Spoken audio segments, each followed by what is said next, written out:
այսպիսի ճակատագրական ընտրություն նախկինում երբեք չի եղել հայ ժողովրդի համար։ Հավաքական արևմուտքի եւ Ռուսաստանի քաղաքական պայքարն է Հայաստանի Հանրապետության տարածքում։ Թիվ 1 ապահովել մեծ մասնակցություն եւ վերահսկել քվեարկության գործընթացը։ Բարև ձեզ հարգելի ստատիտողներ, Եվրոմեդիայի տաղավարում այսօր զրուցելու ենք քաղտեխնոլոգ Արմեն Բադալյանի հետ։ Շնորհակալ եմ հրավեր ընդունելու համար, պարոն Բադալյան։ Պարոն Բադալյան, վաղ արդեն քարոզարշավը ավարտվում է, վերջին օրն է եւ կիրակի օրը արդեն Հայաստանում ընտրություններ են վճռորոշ։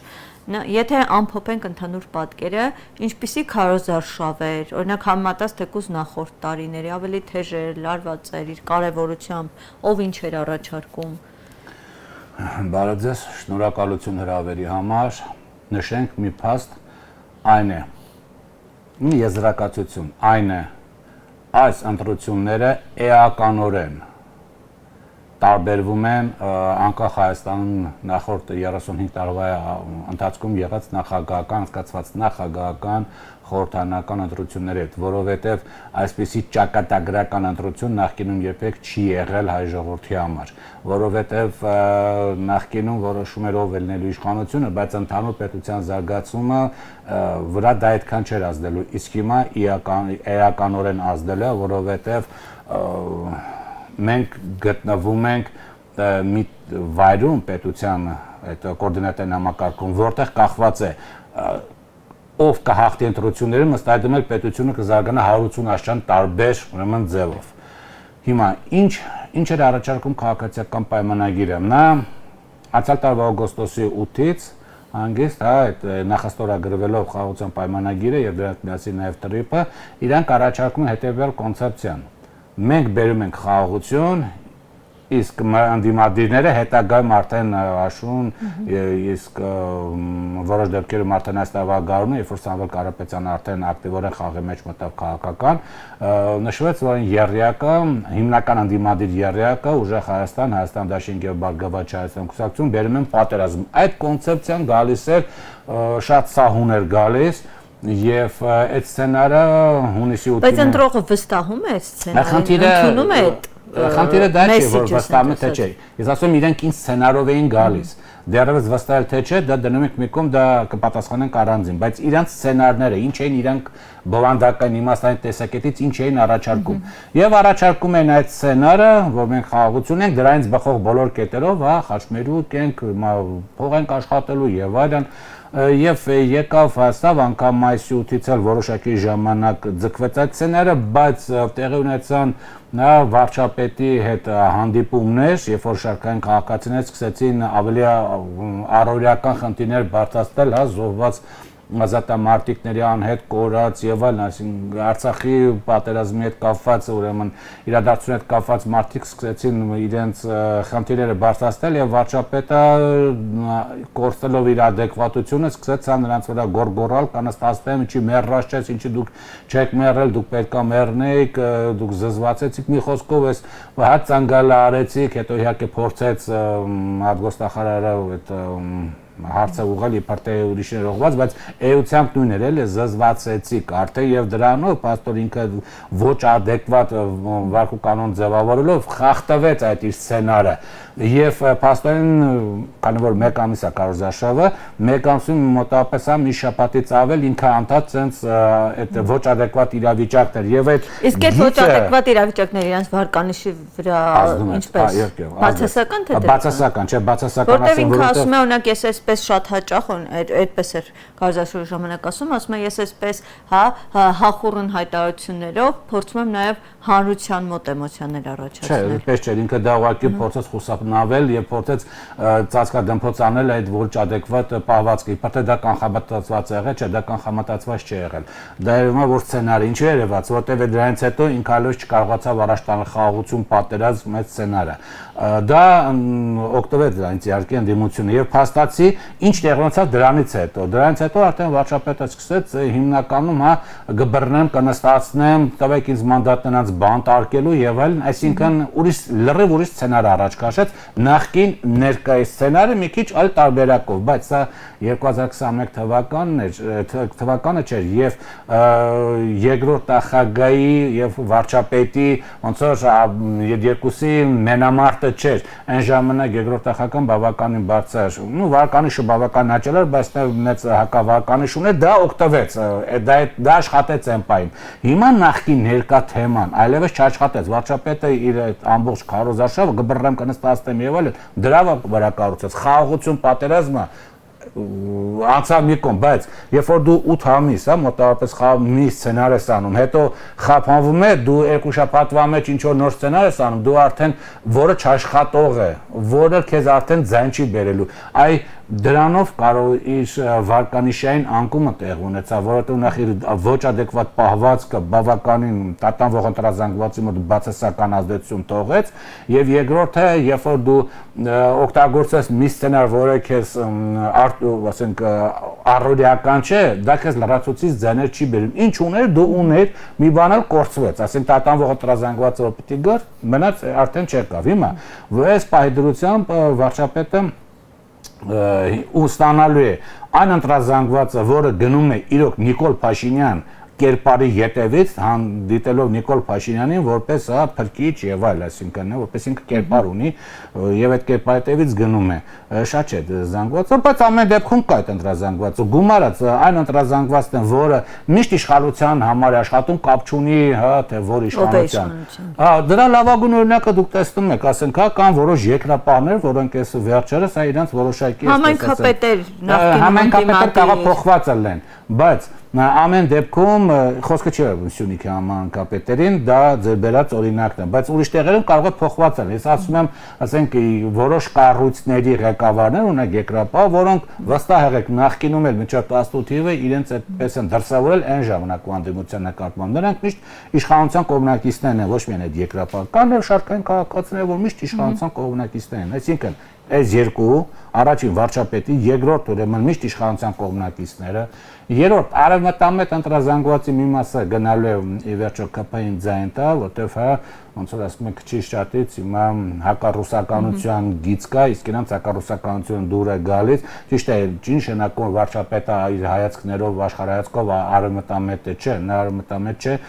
բայց քանի որ իր քաղաքականությունը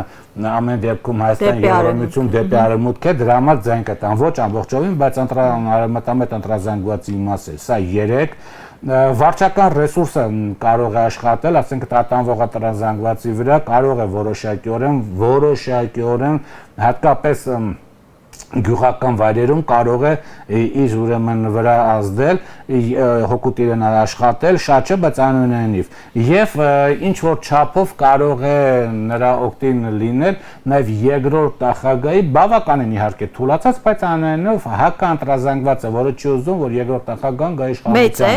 շատ քիչ է, շատ է, 21 թվականից հետո բավականին իջել է, բայց ամեն դեպքում 0 չի։ Օրինակ Սամվել Կարապետյանի մոտ կարելի ասել համարյա 0-ի մոտ է, Գայր Ծառուկյանի մոտ sense ինչ որ բան է,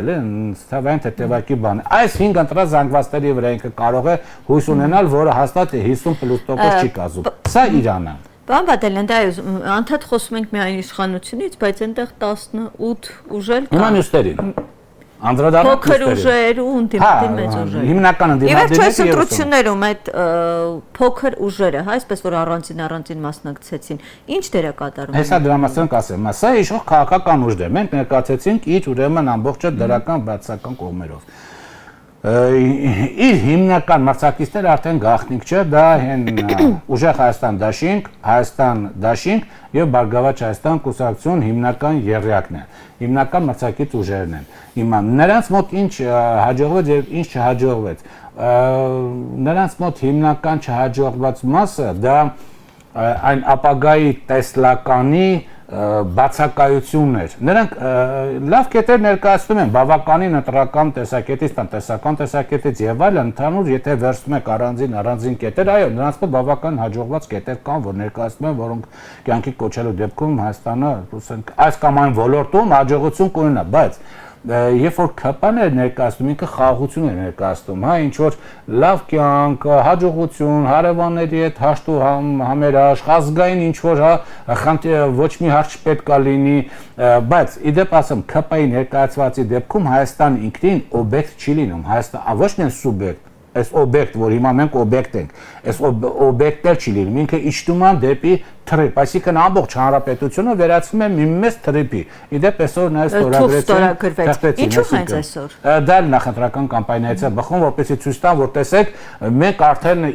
կյանքի ենք կոչում այդ տրանսպորտային մեծ կոմունիկացիան, սա նախընտրական կամպանիան է։ Նշենք, որ իշխող քաղաքական ուժին աջակցում է հավաքական արևմուտքը, Եվրոմիություն, Մեծ Բրիտանիա, Թուրքիա, նաև հասկանալի Ադրբեջան եւ Ամերիկայի Միացյալ Նահանգներ։ Եվ բնականաբար նաև Գերմանիա, որ ազգայնական է, հենց Միացյալ Նահանգների աջակցությունը այսօրվա ստորագրված ուրեմն փաստաթուղթներ։ Այս ուժերն են անում։ Հիմա ինչ վերաբերում է ընդդիմությունը աջակցություն Հիմա ինչ վերաբերում է, այսինքն իրանց վերջնարդյունքում Հայաստանը մի հատ թրիպ է դառնալու։ Ամբողջովին թրիպ ապազգային մի տարածք, որի վրա բեռնատարները Եվրոպայից գնալու են Կենտրոնական Ասիա, հանքահումքային ռեսուրսները վերցնեն, Հայաստանի տարածքում ասեն, ստեղ լինելու է հյուրանոցներ, ճաշարաններ, ռեստորաններ, որը սպասարկելու է տրանսպորտին առանց ազգային ինչ-որ մի խնդիրներ։ Այսինքն դու իջնում ես միջև ներքևը, որից հետո բնականաբար Ադրբեջանը այսպես թե այնպես, այո, ինչքան էլ իրանք չուզեն, բայց Ադրբեջանը փորձել է բնակիչներին բերել եւ շատ ավելի հեշտ է բերելու տարածք, որտեղ դա տարածք է, դա ազգային պետություն չի, դա ընդամենը տարածք է լինելու բնակեցնելու համար, ապագայում որպեսզի այլևս որևէ խնդիր չլինի, թրիփը հետագայում ինչ-ինչ ուրեմն աճեր ունենալու համար։ Հիմա դիմադիներին ենք անդրադառնում ներկայացնելու հիմնական 3 ուժերն։ Արդեն նշեցի, որոշ կետեր կան, բայց ամբողջովին խնդիրը իրենց մեծ սխալը կան մեր նրանում, որ նրանք այդպես էլ հավաքական մի հատ տեսլական ապագա Հայաստանը ինչ է լինելու, դա չկար։ Դա ինչ որ չափով երևաց մենակ Հայաստան դաշինքի մոտ երկրորդ նախագահի ուրեմն կողմից, որ ներկայացնում էր Հայաստանը ուժեղ երկիր համագործակցելով Ռուսաստանի Դաշնության հետ, հա, ազգային ինչ որ եկեղեցին ենք պայելու եւ այլն, եւ փորձելու ենք ինչ որ, ասենք, այս ամաններում կամ Ղարաբաղը, ինքը նշում է Ղարաբաղի վերադարձի դեպքում, այսինքն փորձելու ենք վերադարձնել Ղարաբաղը, ինչ որ գործողություն անենք, փորձելու ենք սուբյեկտ դառնալ, որովհետեւ Հայաստանը սուբյեկտ է լինում, երբ որ Արցախը Հայաստանի հետ է։ Առանց Արցախի Հայաստանը օբյեկտ այսպես մնում է։ Մյուս երկուսը հիմնականում դրա վրա են շեշտը դնում, այսինքն ուժեղ Հայաստան կամ Բարգավաճ Հայաստանը լավ կետեր կային, հա, սոցիալական էր, մենք տնտեսություն կզարգացնենք, բանենք, աշխատատեղ կբացենք, իհարկե հասկանալի է, ոչ 300,000, բայց աշխատատեղեր, բայց գիտեք ինչ, դուք չեք կարող զուտ աշխատատեղ բացելով կամ հա ինչ որ լավ գործարաններ կառուցելով այս երկիրը սուբյեկտ դարձնել։ Երկիրը սուբյեկտ է ոչ թե նրա համար, որ ունի 2-3 գործարան, երկիրը սուբյեկտ է, որտեղ նրա հետ հաշվի է նստում։ Դու կարող ես գործարան բացես, բայց քո հետ հաշվի չնստեն։ Դրա համար այդ 3-ի թերությունը այն էր, որ նրանք ապագայի լավ տեսլական, իդեպ նաև արհեստական բանականության միջոցով իհարկե ուժեղ Հայաստանը մի երկու հատ տենց ցույց տվեց, թե ոնց է գործարան բացելու, բայց երկրի հավաքական կերպար որպես այդպեսին, հավաքական տեսլական որպես այդպեսին նրանք չներկայացեցին։ Դա իրանց թերությունն էր։ Եվ հիմա իրանք ստանալու են, նաև ընտրազանգված ասեմ, ռուսամետ ընտրազանգվածի ձայներ, ստանալու են հակաիշխանական Չէ, հակաիշխանական տետրազանգված չկա։ Դա ովքեր դեմ են Նիկոլ Փաշինյանի։ Դա ուրիշ է, Նիկոլ Փաշինյանի դեմ լինող ձայները դա ուրիշ է, դա հակաիշխանական չի։ Դա հենց Նիկոլ Փաշինյանին կերպարին հակառակ բան ձայներն են։ Ուրեմն ռուսամետ ընտրազանգվածը ստանալու է Գագիկ Ծառուկյանը եւ Սամվել Կարապետյանը ստանալու են այդպեսի մի կերպար կա հրաշագործ, հա, որոնք հրաշքներ են գործում իրենց ոլորտներում։ Գումարն է այստեղ խոսում։ Գումարն է խոսում այստեղ։ Չէ, գումարը չէ, գործարաններ են բացում։ Գործարարի կերպար Գործարար, այո, բավականին բան է, գործարար, ոչ թե շարքային գործարար է, հաջողակ գործարարի։ Ուղղակի այս կերպարի ձայները երկու մասի են բաժանվելու, մեծ մասը գնալու է Սամվել Կարապետյանին, փոքրիկ մասը գնալու, փոքր մասը գնալու է Գագիկ Ծառուկյանին։ Եվ Ռոբերտ Քոչյանը ստանալու է նույնպես ասենք հաղթողի այդպեսի կերպար կա Պաբեդիցել, նաև դրա ուրեմն Սամիսիլի եւ Պաբեդիցել, այդ երկուսի միաժամանակվա կերպարները նաև Իրան է գնալ, կերպարի ընտրազանգվածը Իրան է նաև գնալու, ինչպես նաև Իրանի գնալու Նիկոլ Փաշինյանի հակա ընտրազանգվածը, որը երբեք չի ուզում, որ Նիկոլ Փաշինյանը դառնա։ Դրա ընտրազանգվածի մի մասը գնալու է ուրեմն Սամվել Կարապետյանին, մի մասը գնալու է Ռոբերտ Քոչարյանին։ Այսինքն իրանք էլ ունեն ընտրազանգվածներ։ Հիմա ինչքան կլինի 3 ընտրազանգվածը, եթե տեսլականը լիներ, իրանք հաստատ 50%-ից ավել ուրեմն կասկած չկա 60 կունենեն, բայց քանի որ Նիկոլ Փաշինյանի հակա ընտրազանգվածը շատ մեծ է, եւ եթե նա ամբողջովին գնում է Սամվել Կարապետյանի մոտ եւ անգամ իմաստը Ռոբերտ Քոչարյանի մոտ, շատ հավանական է, որ 3-ը միասին 52-ից ավել տոկոս ունենան։ Դա հնարավոր է, բայց իրենք հավասարություն կգան, թե չէ, սպայն նախադրյալներ։ Թողեք դա հունիսի 8-ից հետո կիսկասեմ։ Հիմա այս 3-ը ստանում են ուրեմն այս ընտրազանգվածային ձայները եւ 3-ը միասին որոշակի պայմանների դեպքում, դա կասեմ մի քիչ ավելի ուշ, իրանք կայով ունենում են պարլամենտում մեծամասնություն։ Մյուս ուժերը, ասենք 1, այս 3-ից 4-ից բացի, այնտեղ մյուս ուժերը կան, մեկը դուրս եկավ, 18 է, չէ՞, մեկը 19, մեկը դուրս եկավ Ալյանսը, դուրս եկավ մնացին ուրեմն 18, 4-ը 14։ 14-ից մի քանիսը 4-ի մուտքի շեմին են կանգնած, կարող է անցնեն շեմը, հիմա որոնք են չասեն, որպեսզի կարոզու բան չսխալվենք հետագան, որտեղ մի քանիստ են, կարող է միասնության այդ թևերը անցնի, շատ հնարավոր է Եվս մի երկու հատ այդպես կարողանան անցնել։ Իդեպ նշենք, որ 4% անցնելու մեծ հնարավորություն ուներ ազգային ժողովրդավարական բևեռը, որտեղ նրան գծված պրոամերիկյան, ասենք, քաղաքականությունը վարել նախորդ տարիների ընթացքում, բայց ընտրաշավի ժամանակ նա հիմնական շեշտադրումը դրեց ազգայինի վրա, իսկ մենակ ազգայինով դու կարող ես 4%-ը չհաղթահարես, եթե նա առաջ տաներ պրոամերիկյան նաև գիծը եւ տեսանելի ձև առաջ տաներ, նա միանշանակ 4% անցնում էր։ Հիմա խիստ կասկածում եմ, նա կանցնի թե չի անցնի։ Նույնպես Վարդան Ղուկասյանի դոկ կուսակցությունն էլ խիստ կասկածվում, որտեղ մի բան, եթե նա լիներ ոչ բանտում, այ ասենք դրսում լիներ եւ անմիջական շփում ուներ ընտրողների հետ, նա միանշանակ անցնում էր, բայց քանի որ նա այսպես էկրանի ետևից է անդադ խոսում, նրա ուրեմն անցնելը չեմ կարող ասել, էլի հնարավոր է, ասենք 50-50% սահմանի անցում։ Եվս մերկուսը կան։ Մնացածները, ասենք, եթե հանում ենք, մի 2-3 կարող են 4%-ը պլստալով անցնել։ Մնացածները ուղղակի ձանփոշիացող են։ Տարբեր հարցեր են լուծում։ Կա հարց, որ ասենք, Ազգային կոնգրեսը լուծում է իր ղեկավարի կողմից ինչ որ ձրի այսպեսի դիրքորոշումը ձրի տարածելու հարցն է լուծում, որ անվճար ինքը եթե ստանալով իր գաղափարներն է տարածում, այնտեղ կա բոլորին դեմ է, որը զբաղված է քաղաքական խեղկատակությամբ, հայ ինչ որ տարբեր բաներ են իրանք անում, դա մի քիչ անլուրջ է իհարկե, սա արևմուտքը չէ, էլի որտեղ այդ բաները անցնեն։ Կան ինչ որ Քոչարի պարողների կուսակցություն, որի ղեկավարը չի երևում, եթե նա տեղակալն է երևում, որը 100 տարվա քաղաքական դաշտում կա եւ միշտ ոնց որ ասում են տարբեր իր մելի մտքերն է անում, մյուսները ընդհանրապես կան թե չկան, ուրեմն մի մասը ուղղակի ձայնը փոշիացնում, հատուկ մտել է ձայն փոշիացնի, որպեսզի այդ ձայները գնան իշխող քաղաքական ուժին, դա էլ կա դրա այսինքն տարբեր խնդիրներ են լուծում, դրա համար այդ դրանց մեծ մասին մի կողմ եք դնում եւ եթե այս պահի դրությամբ ցանկություն կա ազատվելու ուրեմն իշխող քաղաքական ուժից եւ նրա ղեկավարից, դուք քվեարկում ես այն ուժերին, որը հաստատ անցնողիկ է, հաստատ անցնում են ուժեղ Հայաստան Դաշինք, Հայաստան Դաշինք, Բարգավաճ Հայաստան։ Եթե բոլորը գնում են քվեարկում են այս 3-ին, բացի ԿՊ-ին քվեարկողներից, ԿՊ-ն պարտվում է։ Այ հիմա գալիս է արդեն մասնաբանի հարցը։ Այ ինչպես է պարտվելու կամ հաղթելու։ Այդ սա է կարևոր։ Այ հաղթանակի հանրությունների հաղթանակի Այսինքն ընդունելու արդյունքները թե չէ իշխանությունը։ Դա ընդունել թե չընդունել, դրան ես խոսամ հունիսի 8-ին։ Հիմա մենք խոսում ենք արդյունքները ինչ պետք է անի այս պայդրությամբ հասկանալ է երրակուժը էլ չի հասցնի ապագայի վերաբերյալ տեսլական, հա, ներկայացնիչած այսօր երկրորդ նախագահան կարճ մի 7 րոպեանոց իր, հա, ոնց որ ասում են նախընտրական վերջին ուղերձների հղած, թե ապագայում ինչ իրավիճակ է լինելու, որ վրեժ չի։ Պատասխանատվություն կրելու են ոմանք, բայց վրեժի մթնոլորտը չի լինելու եւ այն իրավիճակը, որը որ ստեղծվել էր 2018 թվականին, որը ծանեց ամեն դեպքում 100,000-ավոր մարդկանց բերեց այդ փողոց դուրս անեց, նշում էր, որ այդպիսի իրավիճակ ուրեմն չի լինելու։ Մենք ապրենք տեսնենք, բայց ամեն դեպքում պետք է մի բան նշենք, մի բան հասկանանք։ Այս պահի դրությամբ երրյակը այլևս նոր ինչ-որ բան չի կարող ասել։ Քաղաքացիական պայմանագիրը նոր ինչ-որ բան չի կարող ասել, որտեղ մի օր է մնացել, էլի։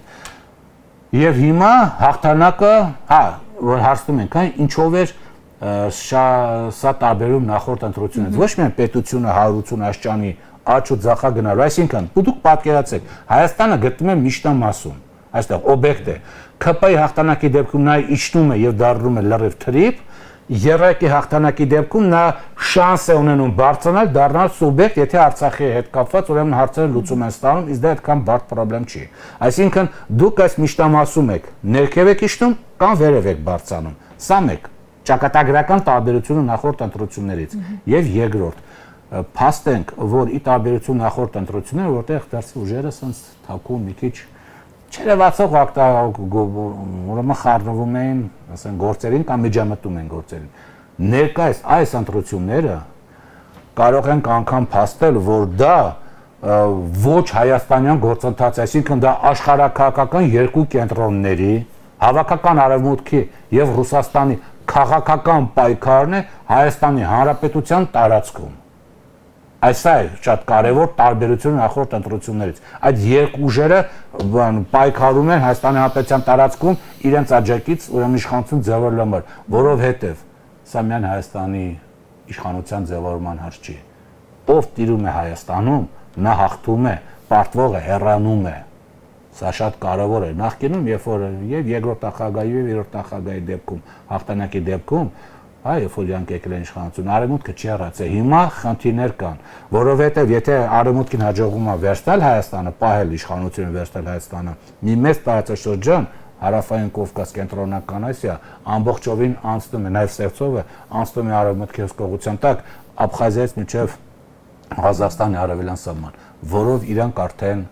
կարողանում են հարվածել Ռուսաստանին։ Սա հակառուսական, այս տարածքը եւ հակաիրանական ուրեմն տարածքի է վերածում։ Եթե Ռուսաստանն է հաջողվում իշխանապողության աջակցել ստեղ, ամբողջովին այս տարածքի մեջ հայկական շլագբաումը բարձրանում կանգնում է եւ այս տարածքը չի վերածվում հակառուսական եւ հակաիրանականի, որտեղ հակառուսական տարածքի դեպքում այստեղից արդեն հաջորդ թիրախը լինելու Հյուսիսային Կովկաս, Թաթարստան, Բաշկորտոստան, Յակուտիա եւ այլն, ինչպես նաեւ Իրանի, ասենք, հյուսիս-արևմտյան այդ շրջանները, որոնք որոշակի բնակիչներ են ապրում։ Հայկական դեպքում դա կանխվում է, այս սա է մեծ տարբերությունը նախորդից, այսինքն սա աշխարհակահաղական երկու կենտրոնների բախումն է Հայաստանի Հանրապետության տարածքում, քաղաքական ձևով։ Եվ հիմա վերադառնանք վերջին ուրեմն այս մտքին, հաղթանակի դեպքում։ Երկուսն էլ, այսպես ասենք, թե իշխող քաղաքական ուժը, թե ընդդիմությունը հաղթելու հնարավորություն ունի, դա կախված է արդեն Հայաստանի հասարակությունից։ Եթե մասնակցությունը շատ է լինում, այսինքն հաղթանակի բանաձևը սա է, ընդդիմության հաղթանակի բանաձևը, մեծ մասնակցություն առնվազն քաղաքներում, ոչ միայն Երևան, բոլոր քաղաքներում եւ առնվազն խոշոր գյուղերում եւ երկրորդ կարևոր գործոնը, որ այսօր ես չգիտես ինչի չեմ լսում, էլի, վերահսկելի քվեարկությունը, որպեսզի հնարավորինս կանխվի վարչական ռեսուրսի եւ ոչ եւ այլ անազնի ուրեմն տեխնոլոգիաների կիրառումը։ Իշխող այդ դեպքում իրանք են հաղթում, եթե մասնակցությունը քիչ է լինում, հատկապես քաղաքներում, եւ վերահսկվում է, այսպես ասած, ճակատների մեջ քվեարկման գործընթացը, այսինքն ուղղորդվում է քվեարկությունը, այդ դեպքում ԿՊ-ն մնում է իշխանություն, այսինքն հաղթանակի եւ պարտության բանաձևերը սա են՝ մեծ մասնակցություն, վերահսկելի ընտրություն, փոքր մասնակցություն եւ հաղթում է երրյակը, քիչ մասնակցություն, ուղղորդված քվեարկություն, հաղթում է ԿՊ-ն։ Եվ պարոն Բադալյան, այսպես որպես ամփոփում, հետընտրական ինչպիսի զարգացումներ են սպասվում հունիսի 8-ից հետո, շատերը ասում են այսպես ավելի թեժ լինելու իրավիճակը, հանրահավաքներ, փողոց, մի մասն էլ ասում են ամսի 7-ով կավարտվի։ Այն զարգացումներ են հնարավոր։ Այդ դրա մասին ես խոսամ հունիսի 7-ից հետո, հիմա չեմ ասելու։ Ինչու՞։ Չեմ ուզում ասեմ, որովհետեւ հիմա ամենակարևոր խնդիրը այս երկու խնդիրն է՝ ապահովել հնարավորինս մեծ մասնակցություն, ինչքան հնարավոր է մեծ մասնակցություն քաղաքներում եւ մեծ գյուղերում հաշվի առնելով քվեարկության որտեղամասում ընտրողը ինչպես է քվեարկում, ինչ մոտիվացիա ունի գնալու կողմ քվեարկելու, դա պարտադիր յուրաքանչյուր տեղամասում ընտրողները ունեն իրանց մոտիվացիան։ Չպետք է նենք, որ բոլոր քաղաքները պարտադիր մի ձև են քվեարկում, գյուղերը չէ, քաղաքում իրար հարևան տեղամասեր, ընտրատեղամասի ընտրողներ տարբեր մոտիվացիա ունեն գնալու քվեարկելու։ Սա պետք է հաշվի առնվել եւ սա ճիշտ կառավարել։ Այսինքն հիմա երկու խնդիր կա լուծելու։ Ուրիշ ոչ մի խնդիր չկա։ Թիվ 1 ապահովել մեծ մասնակցություն եւ վերահսկել քվեարկության գործընթացը։ Այդ դեպքում դու երրակը հաղթում է։ Հակառակ դեպքում կապան վերարտադրվում է։ Շնորհակալություն ձեզ, պարոն Բադալյան, զրույցի համար։ Հարգելի ստատիտողներ, Եվրոմեդիայի զրուցակիցը այսօր քաղաքտեխնոլոգ Արմեն Բադալյանն է։ Շնորհակալ եմ հետևելու համար մեր զրույցին, կհանդիպենք